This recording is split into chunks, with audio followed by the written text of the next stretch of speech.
Oi, boa noite, João. Boa noite, tudo bem? Tudo Então, jóia? bom, gente, começando aqui, meu nome é João, eu sou gerente de educativo do Museu de Arte Sacra, que é um museu estadual e é administrado pela Associação de Produtores Culturais, Ação Cultural, né? E por conta desse período, desse processo de afastamento social, de isolamento social, a gente resolveu, então, desenvolver atividades online, EAD, né? Ou AD, não sei se é esse, mas também Remota? remota, para continuar o trabalho, né? Então a gente está apresentando no museu, além das lives, a gente está apresentando no museu toda quarta-feira. A gente desenvolve trabalho com vídeo de um projeto chamado Você Sabia, onde a gente vai mostrando peças do museu, falando da história do museu, do prédio, acompanha a gente lá. Em breve a gente vai ter o site também, vai ter exposição 360 também, fiquem atentos. E também a gente desenvolve uma série de atividades, né? A gente vai também ter oficina em breve. Então fiquem ligados nas nossas redes. Aproveitem, não esqueçam de seguir a gente no Instagram e de se inscrever no canal do YouTube.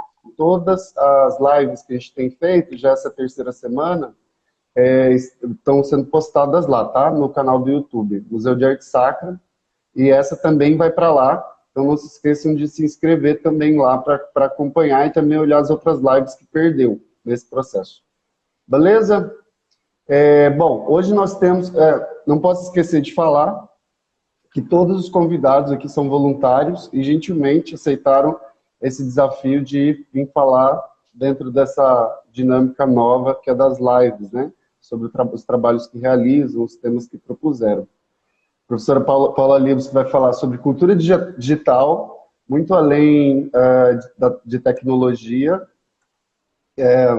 Ela é formada em arquitetura e urbanismo pela UFMT, se não me engano, não? O Nick? Isso, Unic, isso. Tá, tem mestrado na Universidade Federal de Mato Grosso em Física Ambiental, fez doutorado no ECO, na UFMT, e é atualmente diretora da Faculdade de Tecnologia e Urbanismo da Unic, coordenadora dos cursos de Arquitetura e Urbanismo, CST em Design de Interiores, Engenharia Civil, Engenharia Elétrica e Engenharia Mecânica, né?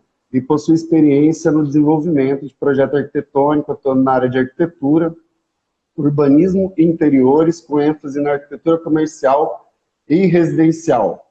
Esqueceu alguma coisa, professora? Não, tudo aí. Legal. Perfeito. E aí, ela então vai falar sobre a questão da tecnologia. A gente teve uma live mais ou menos sobre esse assunto, mas eu acho que todos os assuntos eles são muito extensos, né? E tem muita gente pesquisando sobre várias perspectivas. O que a senhora entende, professora, como cultura digital?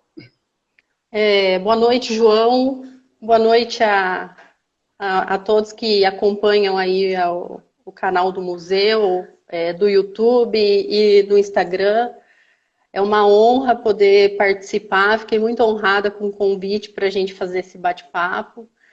E eu venho estudando cultura tem pouco tempo. Eu ainda estou em desenvolvimento no meu doutorado pela ECO, né? Estudos de Cultura Contemporânea na UFMT. E de lá então que eu venho me aprofundando um pouco mais nesse tema de cultura. Não é especificamente um tema qual eu estou abordando única e exclusiva. Como eu sou arquiteta, eu tenho estudado muito a relação do jovem do século XXI com a escola, com o espaço escolar.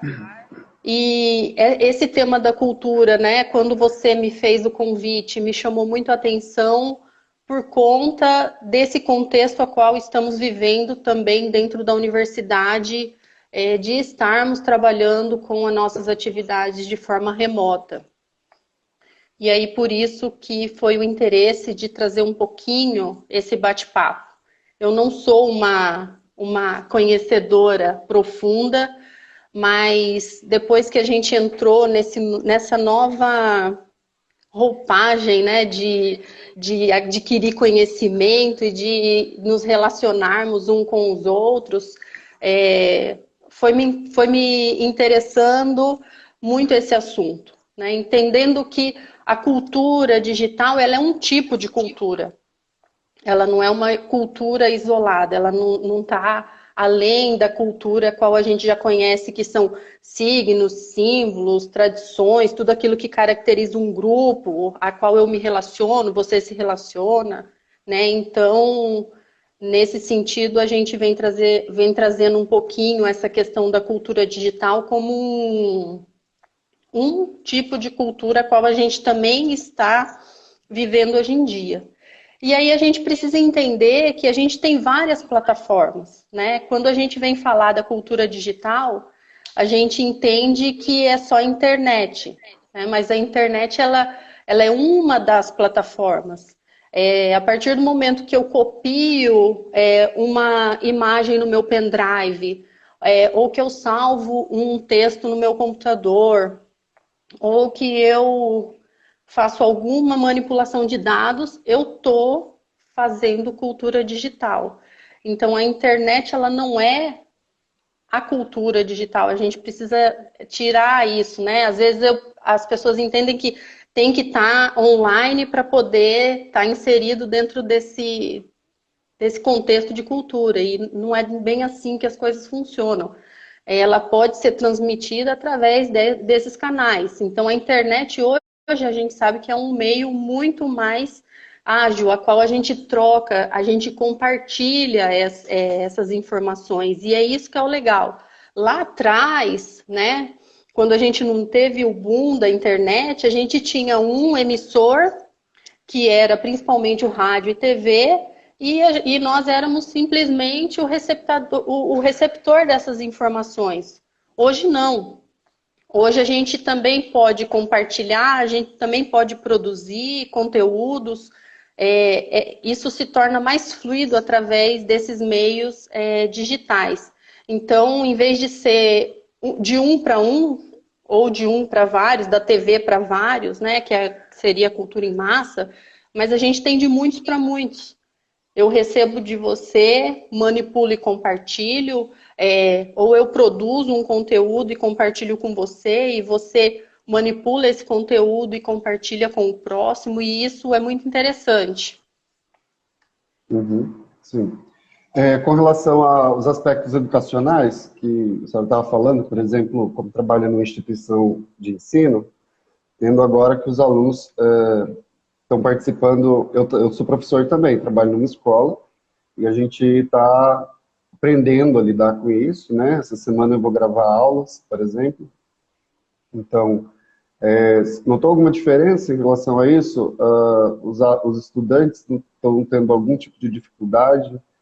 Tem alguma coisa que a gente, que eles estão aprendendo, que nós, como professores, também estamos aprendendo com isso nova?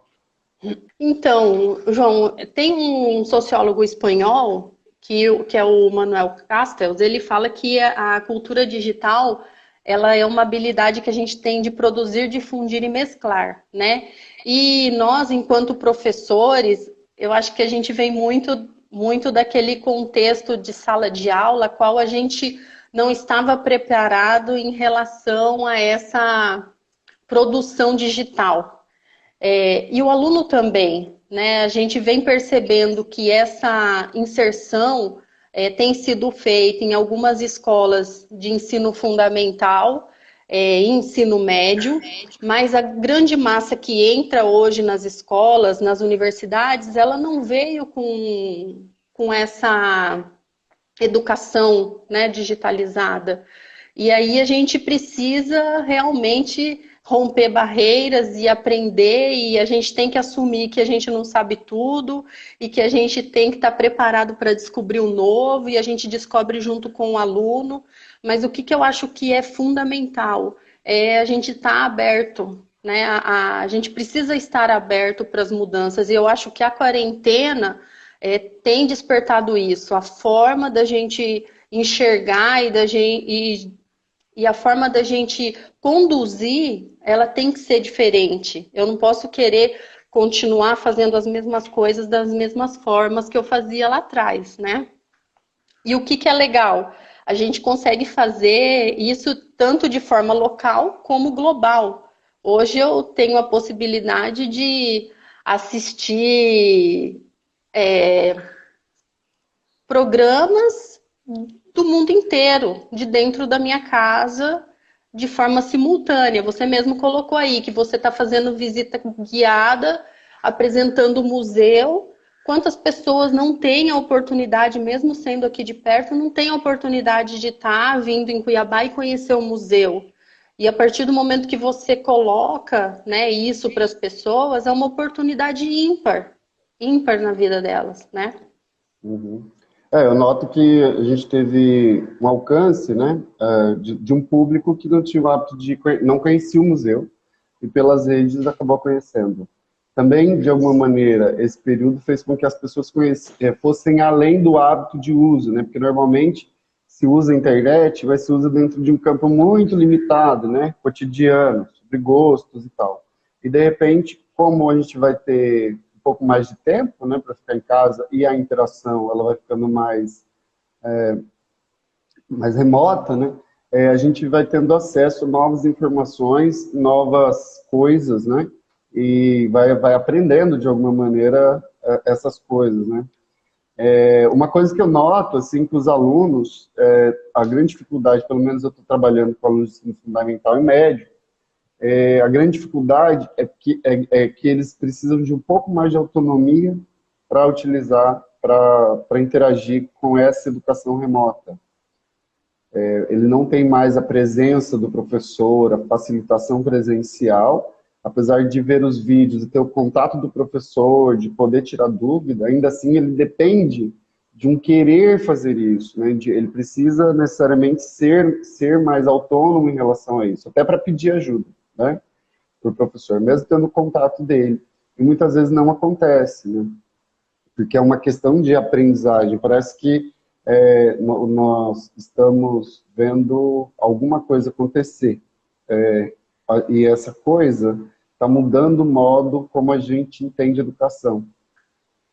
Sim, concordo com você. E o que, que a gente também precisa se atentar, João? Não é só para o entretenimento, né? A gente precisa entender que a gente pode utilizar essas trocas de informação colaborativa também para a gente estudar arte, para a gente estudar ciência, para a gente entender de matemática. Então, ele vai muito além de eu assistir apenas um show. Eu tenho a opção hoje de N outras opções que eu posso estar conversando através das plataformas. Só que Sim, basta querer, né? Eu preciso mudar o meu pensamento, eu preciso mudar a forma com que eu me relaciono com as redes, utilizar isso de uma forma positiva, qual eu posso agregar esse conhecimento, adquirir habilidade e treinar e o que, que é legal, eu posso visitar e visitar novamente e olhar no detalhe e prestar atenção de novo, diferente de como a gente enxergava antes. sim. E essa relação, você acha que ela é mais traumática para o professor ou para o estudante? Eu acredito que seja uma via de mão dupla. É lógico que a gente tem professores que têm mais facilidade em estabelecer essas relações. Eu acho que no início todo mundo sofre porque é uma adaptação que a gente precisa ter uma rotina diferente, estabelecer os horários de forma diferente. E para o aluno também, essa relação ele fica mais exposto, né? Porque na sala de aula eu posso chegar no meu professor e eu posso perguntar baixinho, né? Lá na aula remota, não. Eu faço uma pergunta, ela é uma pergunta aberta, a qual todo mundo tá ouvindo. Então eu preciso romper essa barreira da vergonha, da timidez, de achar que o professor vai me responder de um jeito assim ou de um jeito assado e ir para frente. A gente está aprendendo também. Eu acho que é importante para todo mundo essa nova forma de a gente se relacionar. Sim, com certeza. Eu estou me sentindo bastante traumatizado É muito complicado porque geralmente eu tenho uma aula com os alunos, é 1 hora por semana, eu dou aula de filosofia, sociologia também, e 1 hora em sala me parecia pouco ainda, né? Porque os temas às vezes são muito complexos. E agora eu estou tendo que gravar aulas de 10 minutos, 15 minutos, o que para mim é bastante difícil, né? Porque isso exige, por exemplo, um poder de síntese e de clareza na explicação que eu não sei se eu tenho, né? Não que eu acho que eu não seja um bom professor. Claro que eu acho que o professor que você acha um bom professor necessariamente, eu acho que ele tem problemas. Ele não é necessariamente um bom professor. Um bom professor está sempre em crise com o trabalho dele porque ele precisa aprender mais. Pelo menos acredito nisso. Mas é que são maneiras, né? Eu tenho um modo de me comunicar. E esse modo de me comunicar é através de voltas, por exemplo. E, de repente, eu preciso me reorganizar dentro de um modo de comunicar que não é o meu habitual, para gravar 10 minutos de aula. Uma aula que eu daria em 1 hora, né? E, ao mesmo tempo, eu tenho alunos que têm tempos de aprendizagem diferente. Alguns olham um vídeo desse, mais objetivo, e pegam rápido. Outros não. Outros dependeriam, por exemplo, de uma nova explicação, ou de uma nova perspectiva de explicação, né? Uma nova tentativa, ou de uma interação olho a olho. E isso é uma coisa, por exemplo, que pesa para alguns alunos, né? A gente, por exemplo, perdendo esse contato, a gente perde isso que dentro da escola a gente tem. Que é entender, por exemplo, o tempo de aprendizagem diferenciado de cada aluno, né? E aí, isso vira um problema que as coordenações precisam responder, precisam resolver, por exemplo. Sim, no caso nosso lá, nós estamos trabalhando com essa mediação ao vivo, né? Então, Uhum. talvez a gente não tenha essa dificuldade a qual você está enfrentando, porque a gente tem 1 hora e meia, 2 horas de transmissão e é simultâneo. Igual eu estou conversando aqui agora com você, o meu professor está numa sala de aula com os seus 20, 30 alunos, né? Passando conteúdo e passando atividade. Agora, essa questão que você coloca, João, de fazer uma síntese de conteúdo em 10, 15 minutos, o interessante disso para o aluno é a questão dele poder assistir isso diversas vezes, né? Até contribuindo para o processo de aprendizado dele. Se ele tem um aprendizado um pouco mais lento, ele pode pausar o vídeo, voltar, fazer de novo, assistir de uma forma mais lenta. Só que a gente precisa aprender a aprender dessa forma, né? Também não é Então, fácil. também não. Mas mesmo pausando, muitas vezes, por exemplo, pela minha experiência, você explicou de um jeito, como professor você acha o suficiente, você organizou Sim. aquilo. Alguns alunos entenderam, outros não. E aí você em sala, você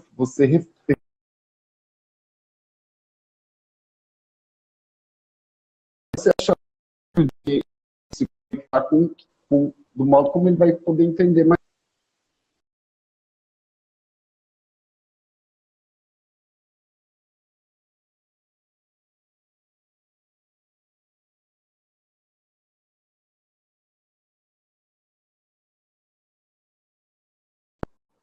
Nós vamos, eu estou dizendo, né, um vídeo. Oi? Cortou de novo.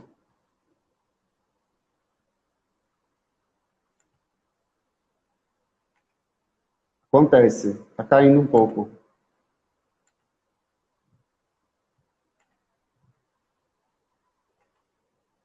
Voltou? Oi? Oi, Tá. travou. Acontece. A internet, ela Muito. trava. Esse horário tem muita gente online. Temos mais esse Sim, problema ainda. sim. Deixa eu aproveitar e dar um boa noite de novo. Eu vi aí que entraram vários colegas meus de profissão. Uma honra todos vocês aí. Quem eu não conheço também, obrigada. Legal. Pessoal, se quiser mandar a pergunta também, tá? Oi? Eu estou perguntando, pedindo pro pessoal se eles quiserem mandar pergunta. João, eu queria Oi. depois compartilhar algumas plataformas interessantes. Fica à vontade. Tem uma plataforma bem legal que é para assistir teatro e dança, que é a Cenário. Eu fiz uma colinha aqui de algumas importantes, assim, que eu achava bem bacana a gente compartilhar, que é uma plataforma parecidíssima com o Netflix, mas ela é específica para teatro e dança. Eu acho que é uma coisa Maravilha. muito bacana, né? Depois eu também posso te passar todas essas plataformas. É uma plataforma muito legal, a qual você, por exemplo, assim, eu não sei quando eu poderia assistir um show, sei lá, no outro lado do planeta. Por essa plataforma eu tenho a possibilidade de assistir ao vivo shows de grandes artistas, né? Assistir teatro. Eu acho que a gente precisa mudar o olhar. É lógico que quando a gente vai ao teatro é toda uma experiência diferente, né? Mas às vezes a Uhum. gente não tem a possibilidade de deslocamento. Tem gente que não tem a possibilidade de, por exemplo, de sair de uma cidade para ir para nem todo mundo consegue ir a São Paulo para assistir uma peça de teatro que seja interessante, né? Então, eu acho que isso permite com que a gente tenha experiências com arte, com cultura, com dança, assim, que são fantásticas. Tem uma plataforma também chamada Inspirarte, que é uma plataforma de artes, que eles comentam as obras, eles ensinam técnicas, ensinam estilos artísticos. Você consegue produzir a sua obra enquanto artista, mesmo amador, compartilhar nessa plataforma, super legal. Tem duas Começou a plataformas travar. bacanas. Oi? Começou a travar. Espera só um pouquinho. Eu tô... Tá. Tá, pode continuar, professor, desculpa. De, Internet.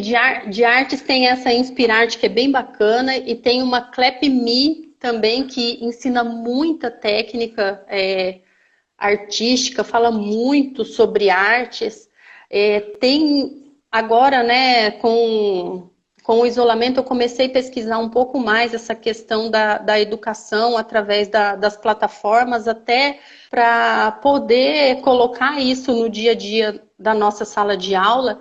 E eu descobri uma plataforma Edutopia, que eles têm assim cases de sucesso que ajudam no aprendizado, talvez seja um canal fundamental de pesquisa para os ensino fundamental. Começou a travar. Estou te ouvindo, tá me ouvindo? Tá dando uma travadinha. Aí eu não sei se é a sua internet ou a minha. Vamos indo devagarzinho, não tem problema. Temos tempo. Temos. Eu entrei aqui, a plataforma chama Edutopia.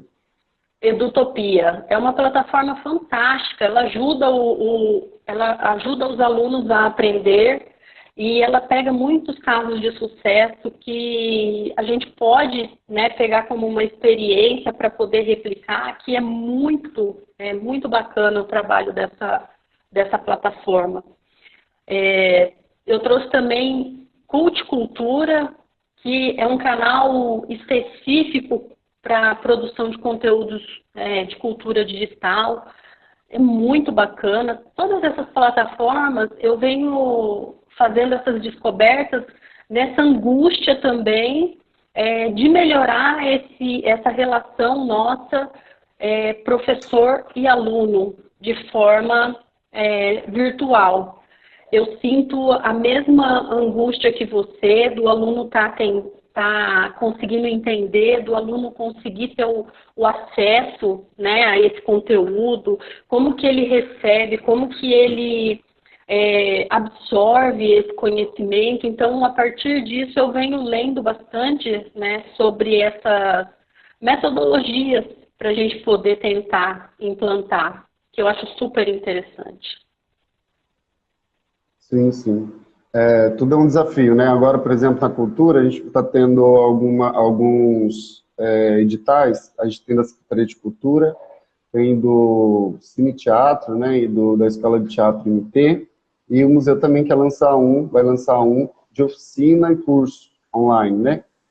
Os horários variam entre 15 horas e 30 horas, né? E aí acho que a grande dificuldade de todo mundo, por exemplo, é onde disponibilizar, que plataforma disponibilizar, de que forma, se vai ter inscrição, se não vai. Então, a gente percebe que está todo mundo, de alguma maneira, se perguntando qual a melhor maneira de fazer, porque não tem nada pronto, né? Sim. Não tem nada pronto. Isso pegou a gente de surpresa e a gente precisa construir dispositivos funcionais, né, para aquilo que a gente deseja construir. Sim, eu gostaria de compartilhar uma última plataforma, que é uma plataforma muito acessível, que é o Google Artes e Cultura. O Google Artes e Cultura, ele permite um acesso tanto pelo navegador da internet do computador normal, e ele também possui um app para Android.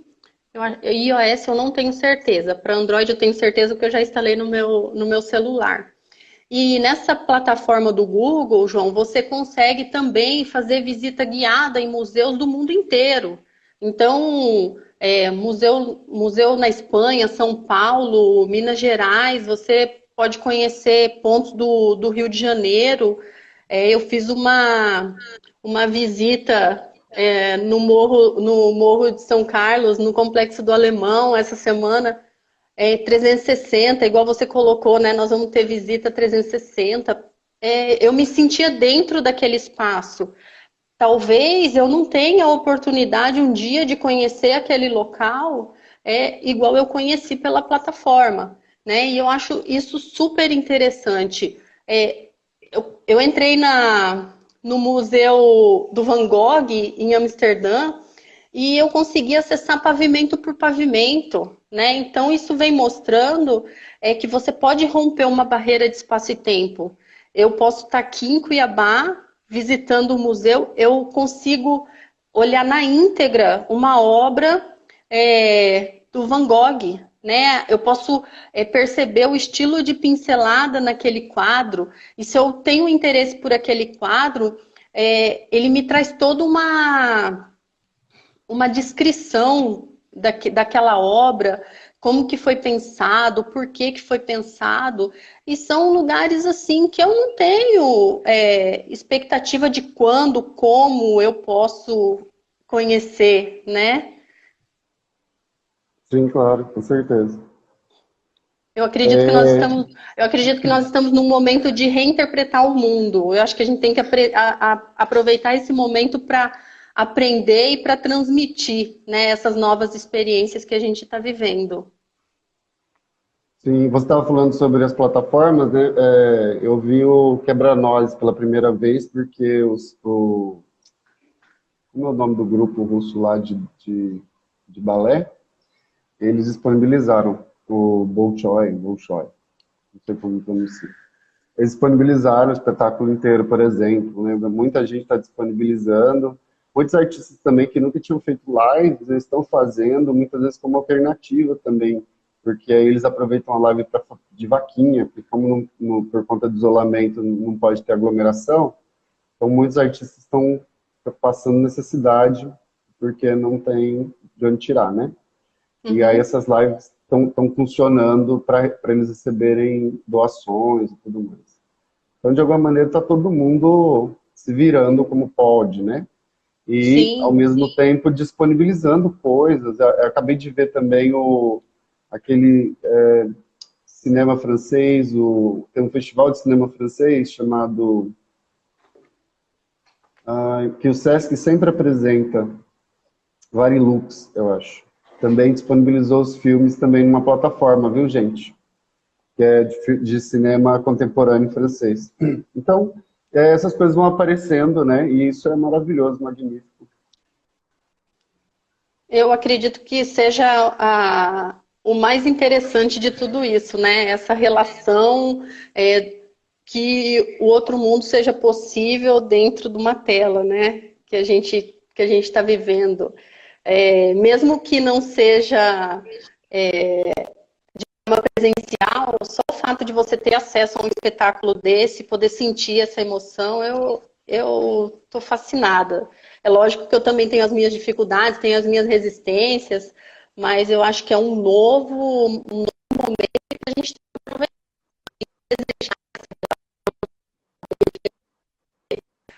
Hoje, lá no Rio de Janeiro, você, pela plataforma do Google, você tem 4.000 itens do Rio que você pode visitar. Então, eu conheci o Teatro Municipal do Rio em detalhes, entendendo a escultura, entendendo os anjos que foram colocados e o porquê de cada anjo, a história. É a mesma coisa que você está fazendo aí no museu, apresentando a peça, contando a história. Eu acho que isso enriquece, né, a nossa alma. Ah, sim, com certeza. Mas ao mesmo tempo não nos tira o sentimento de que a gente precisa dos abraços, né?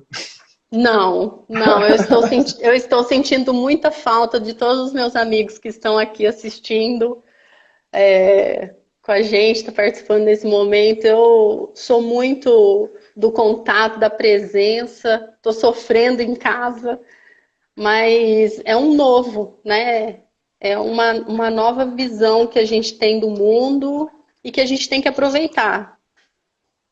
Sim, com certeza. E a gente está aprendendo todo dia, cada vez mais. O pessoal está pedindo os links para você depois. Aí, se quiser já Tá? colocar aqui, se quiser já colocar aqui, a gente pode depois botar também na edição, quando a gente for colocar no YouTube, É só eu ir colocar digitando aqui? na resposta. Tá. Eu vou digitando aqui, porque eu copiei alguns que eu gostaria de comentar, porque eu fui descobrindo isso, pesquisando, né, novas plataformas e como que eu poderia melhorar dentro da nossa sala de aula, como que eu poderia ajudar meu professor, como que eu posso ajudar meu aluno. E aí eu fui descobrindo coisas maravilhosas. E eu quero fazer uma visita virtual aí no museu também. Eu Ah, e conheço, assim que eu tiver pronto, a conheço o gente vai museu, mas disponibilizando. eu acho que eu vou, numa próxima visita, a gente acaba enxergando com outros olhos, né? Uhum. Você não vê da mesma forma. Ah, com certeza. A gente está preparando, né? Mas como você está falando, alguns museus, principalmente os museus da Europa e tudo mais, eles estavam já nesse processo adiantado, né? No Brasil a gente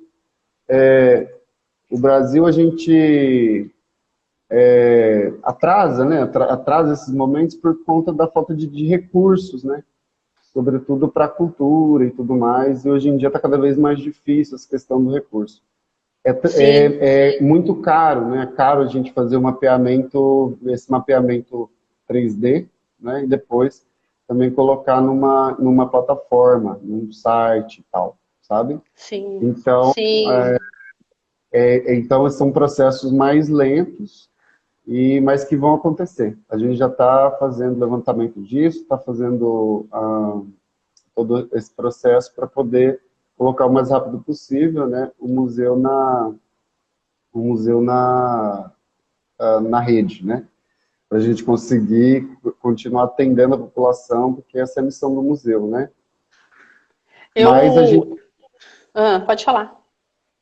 mas a gente já está fazendo algumas coisas, a gente acompanha a gente tem vídeos, está contando histórias sobre o prédio, sobre a arquitetura, sobre algumas peças, tá? Isso tudo está nas nossas redes, aí deem uma olhada, nos sigam, tá? E toda quarta, a partir de quarta-feira, a gente tá com programação de quarta a domingo. Tô ligando meu celular aqui na tomada porque tá acabando minha bateria. Tudo bem. Pessoal, Um pegou último. aí? Alguém tem alguma pergunta, alguma observação a fazer? Alguém perguntou se a Manu tá aí? Manu, um beijo, eu vi. Ulisses, eu vi. Todos meus colegas de trabalho. Obrigada, gente. Tô nervosa, João. Você me colocou numa enrascada, hein? É nada, é tranquilo, você tá na sua casa, estou na minha. Eu tenho até medo dessa É, informalidade. eu também fico com medo. Mas eu acho que essa troca é importante. Beijo, Manu. Essa troca é muito importante. Sim, sim. Sim, a Viviane está pedindo para eu lembrar aqui que nós temos uns vídeos também, toda quarta a gente lança um Você Sabia, eu já falei, Viviane, que é quando a gente conta coisas do museu. Mas Ai, veja bem, tem o... Oi? Pode falar. meu filho tá pedindo um beijo aí, ó. Beijo, meu Ah, tá. filho.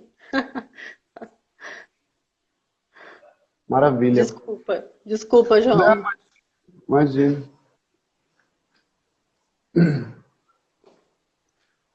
Pode falar desse. É pílulas? São pílulas? Agora tá na moda, né? A gente fala pílula Não, do chama, conhecimento. como se fosse, são pequenos videozinhos de 1 minuto, 2 minutos, né, onde a gente vai explicando. Aí pega uma peça, conta a história dela, conta o período e tudo mais. E aí tem uma artezinha, a gente também trabalha comunicação, que é muito bom, que é o Diego, acho que ele está aí. Ô Diego, você trabalha muito bem, Diego. Ah, e ele está fazendo os videozinhos e a galera está gostando bastante, né? Toda quarta-feira a gente lança um novo.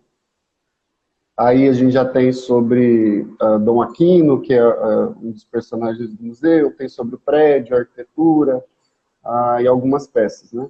E aí a gente vai toda semana lançar um enquanto persistir, né? É o isolamento social. Então, Ai, todo que mundo bacana. convidado. Bacana. Vamos, E é no canal do YouTube?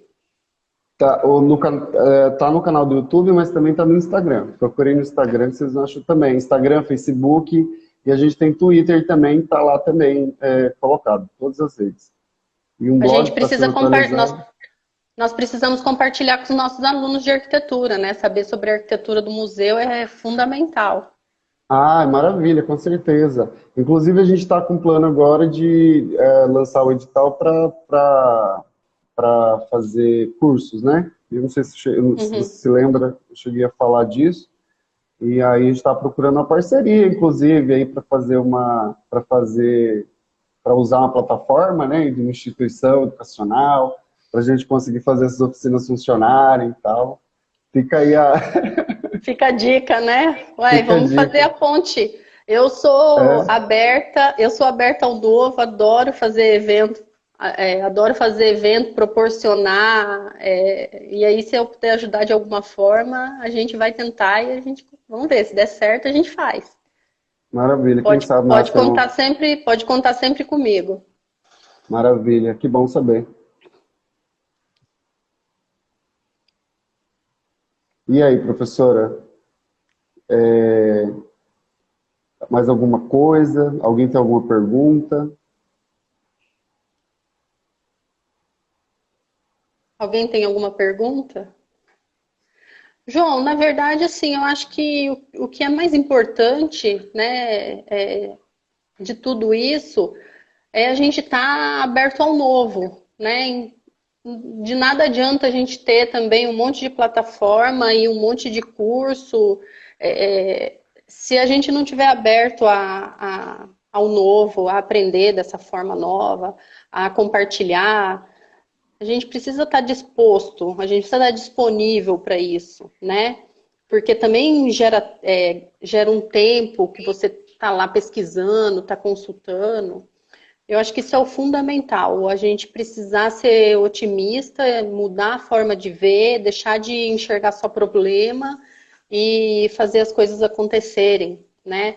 É muito fácil eu ficar reclamando que a sua aula não está boa, que o seu vídeo não está bom, que você está travando e eu não estou aberta a receber isso, né? Então, eu Uhum. acho que a gente precisa mudar a forma de pensar também. Acho que isso é fundamental. Olhar diferente para tudo isso. A história da autonomia que eu estava falando, né?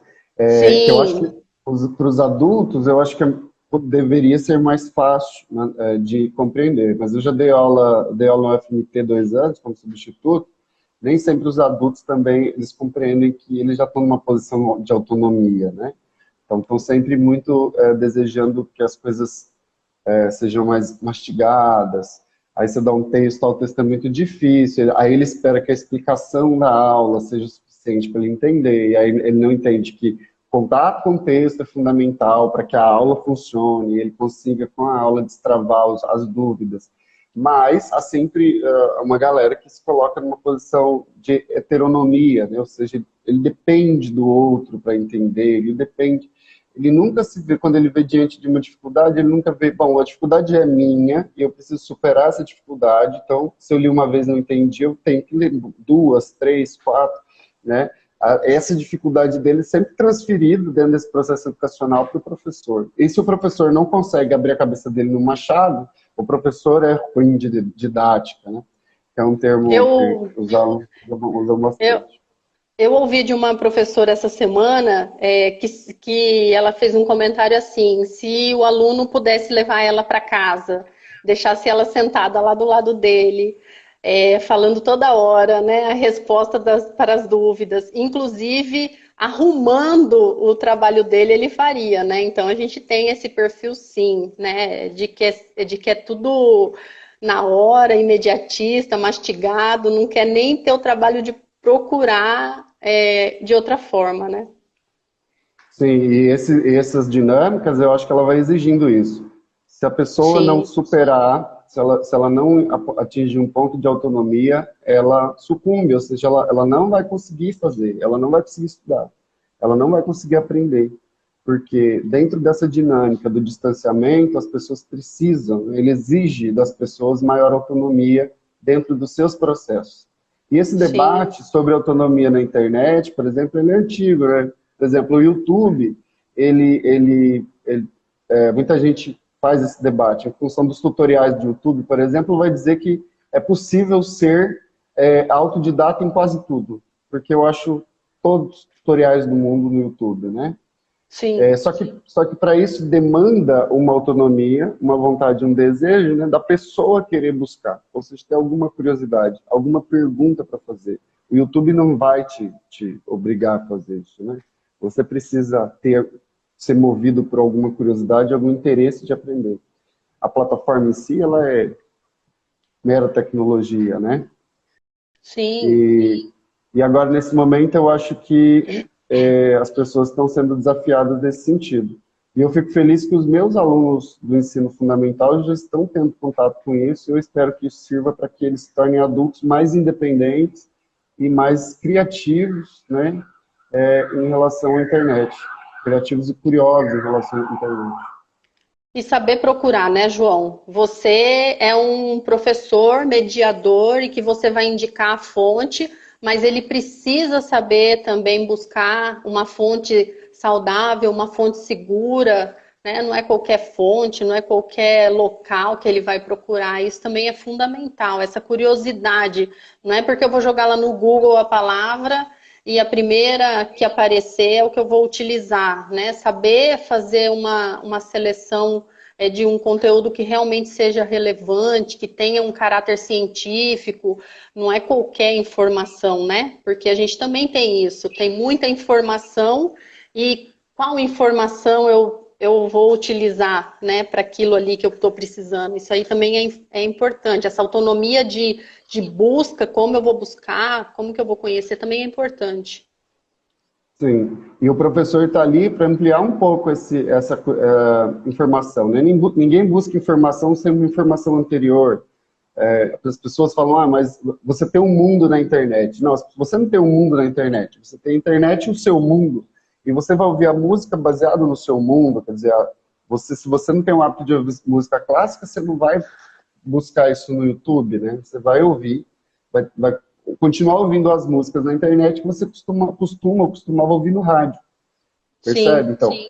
E o professor, ele media essa superação, né, cultural que a pessoa tem, né, esse limite cultural, para que, a partir dessa superação, essa ampliação, não superação, no sentido de alargamento, né, a partir disso ele consiga transitar pela internet atrás de mais informações, atrás de mais coisas. Né?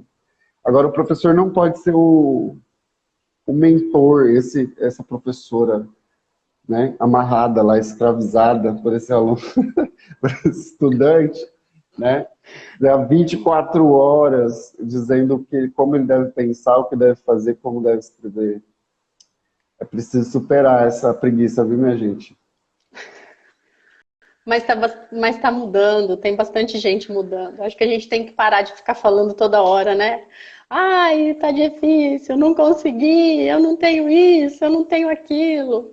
A gente sabe que todo mundo vai ter uma dificuldade pontual, específica, e o ser humano é isso, né? Essa evolução é romper essa dificuldade, essa barreira e fazer o melhor de você para aquilo que você ama, né? Eu sempre falo para os meus alunos, né? Tem aluno que chega às vezes e fala assim: ai, eu tô cansado de fazer esse projeto, eu já mudei 5 vezes. Eu falo assim, mas você está estudando e está cansado, né? Você vai fazer isso para o resto da sua vida, você não pode estar cansado, né? Então, a gente precisa mudar, mudar essa forma de enxergar. Eu fiz uma vez só, não, tá ótimo, é assim e tá tudo bem, né? E não é, a gente refaz, tudo é dessa forma. Ah, sim, mas é porque a coisa da educação, educação pragmática, né? Uma ideia de que a educação ela tem um fim, então eu aprendi, eu sou tal coisa, né? E as pessoas não percebem que, no geral, uma profissão ela é mutante, né? Até o mercado exige que você se adapte, como no caso agora. Nós, da área de educação, que trabalhamos com educação, um vírus exige que a gente se adapte. Tem professores que não sabiam, mal não sabiam lidar com o computador, que estão tendo que lidar com plataformas digitais. Então, Sim. não tem isso. Sou formado em, sabe? Como se o diploma que a instituição desse para ele, desse tudo que ele precisa para ser um profissional. Quando, na verdade, não. Ele ser um profissional, ele vai ter que lidar com dificuldades diárias, né? E com não saberes diários e vai ter que superar. Não, e essa busca pelo conhecimento é constante, né? Essa atualização ela é constante, não para. A gente, eu sempre falo assim, estou fazendo doutorado agora e toda hora eu fico em crise, porque eu falo assim, eu não sei nada. E quanto mais eu leio, parece que eu menos sei. E isso é interessante, você manter vivo essa questão de querer conhecer, querer entender, como é que você faz isso. Eu tive a oportunidade no doutorado de conhecer autores e conhecer textos que eu nunca imaginei que eu pudesse ler na minha vida, né? E depois dele eu fui conhecendo outros e outros e outros. Eu acho que isso é fundamental, essa busca é fundamental. A gente tem que estar buscando sempre. E um bom livro vai sempre te colocar na posição de idiota. Você vai se sentir na primeira leitura como um idiota, porque ele necessariamente vai ser um livro difícil de ser lido. Os maiores, os grandes livros, os clássicos são muito difíceis de serem lidos. Então, é impossível fugir a isso, né? A gente precisa se acostumar a se sentir idiota nesse processo, de se sentir, não sei, sendo competente, tá? E usar isso de maneira efetiva, como você falou, não é? Ô, João, eu não me sinto idiota só na primeira leitura, não, viu? Eu fico me Não, sentindo claro. na segunda, na terceira. Eu falo, não é possível, isso não é para mim. Pois é, mas eu calcule lendo Kant, não sei se você já teve oportunidade ou obrigação, não oportunidade. Geralmente o pessoal que lê Kant lê por obrigação. Então, o Kant, né, o Crítica da Razão Pura, é um livro que necessariamente faz todo mundo se sentir idiota. O Heidegger, não tem como escapar, eles são assim, super difíceis. Pode ler 30 vezes. São estudos para a vida toda, e só quem gosta, né, mesmo que vai ficar estudando isso a vida toda. Agora, por exemplo, graduação, você vai ler aquilo, vai tentar ouvir o professor, vai, sei lá, sonhar com aquilo e não vai entender direito. Sim, é verdade, concordo com você. Eu estou tentando entender Bachelard nesse momento. Bachelard é outra pedra, viu? Esse daí é complicado. Boa Tem um colega sorte. meu que a gente está tentando desvendar, então tá difícil. Sim, esse é complicado, esse é difícil. Mas o importante é Muito. manter a chama, né, essa curiosidade acesa e a vontade de superar esse desafio. Eu acho também, tem coisas que são clichês porque elas foram muito repetidas, mas as pessoas, porque elas foram muito repetidas, não prestam atenção ao sentido delas, né? Por exemplo, a frase do Sócrates, que eu só sei que nada sei, é basicamente isso, né? Então, o que ele fazia era chegar em pessoas arrogantes, que se julgavam detentoras de saber, né? E perguntava para essas pessoas, começava a fazer uma entrevista, inquirindo, até que as pessoas ficavam encurraladas, né? E chegavam a admitir, bom, tá bom, não sei, sou juiz, mas eu não sei nada sobre justiça. E aí, e aí depois perguntavam para ele, e aí, Sócrates, mas então, o que é a justiça? Você que é o bonzão da boca aí, você tá me desafiando. Aí ele falava, também não sei. Porque, assim, a grande sabedoria para ele é justamente a capacidade que a gente deve ter de admitir que não sabe, né? Ou de admitir que precisa aprender. É o ponto de partida, né? Sim, e a sala de aula é essa troca, né, João? Antes a gente tinha aquela visão que o professor, né, ele ficava num certo patamar, ele era a sabedoria ali na sala, e hoje a gente vê que existe uma troca muito saudável. Tem alunos que traz conteúdos que às vezes a gente, né, não conhecia, e aí você vai aprofundar. Eu acho que esse compartilhar, que antes, né, vou colocar na minha época, que você deve ser mais novo que eu, na minha época a gente não tinha tanto esse acesso que hoje a gente tem, mas esse compartilhar, né, tem aluno que traz assuntos e vem compartilhar coisas super interessantes, e a qual eu também não tinha o conhecimento. Então a gente nunca sabe de tudo, né? Isso é importantíssimo. Isso é importante. Essa troca, esse compartilhar, eu acho que é fundamental dentro da educação. Legal. E utilizar a plataforma de forma saudável, né? As redes, não só para entretenimento, mas para conteúdo mesmo, né? Para conteúdo que tenha um embasamento teórico sólido, não seja nada superficial, né? Isso é interessante. Legal. Professora, o nosso tempo está acabando, o Instagram tem 1 hora só de live, daqui a pouquinho ele cai sozinho. Tá então, bom, a gente está se encaminhando para o João. final. Eu queria que a senhora se caminhasse para o final aí, fizesse as considerações finais. Bom, eu primeiro agradecer a oportunidade, fiquei muito feliz com o seu convite, fiquei muito nervosa também, né, com o convite, porque é tudo muito novo também, mas agradecer esse espaço, me colocar à disposição para tudo que você precisar, a gente está lá de portas abertas, eu acho que a gente tem que promover mesmo, e no que eu puder contribuir, pode sempre contar comigo, tá?